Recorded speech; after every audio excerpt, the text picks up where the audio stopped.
Lionel Messi একটি স্বপ্ন ও একটি আবেগের নাম।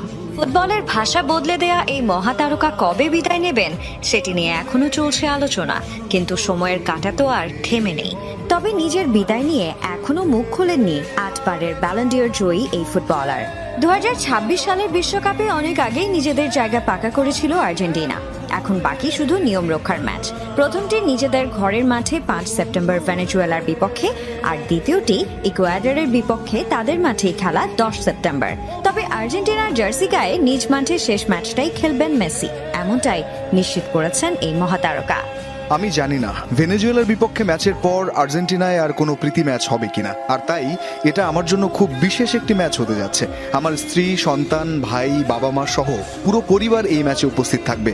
জানি না ভবিষ্যতে কি আছে, তবে আমরা প্রতিটি মুহূর্ত উপভোগ করতে চাই। ঘরের মাঠে মেসির শেষ ম্যাচকে ঘিরে টিকিটের দাম বাড়ানোর চেষ্টায় আছে আর্জেন্টিনা ফুটবল অ্যাসোসিয়েশন। টিকিটের সর্বনিম্ন দাম $100, যা বাংলাদেশি মুদ্রায় প্রায় 12,000 টাকা, আর সর্বোচ্চ দাম $500 বা 60,000 টাকা। অঘোষিত বিদায়ের ইঙ্গিত হিসেবেই ধরা হচ্ছে ভেনেজুয়েলার বিপক্ষে ম্যাচটিকে, যেখানে শেষবারের মতো আকাশি সাদা জার্সিতে মাঠে নামবেন মেসি, আর গ্যালারি মুখরিত থাকবে মেসি মেসি জয়ধ্বনিতে।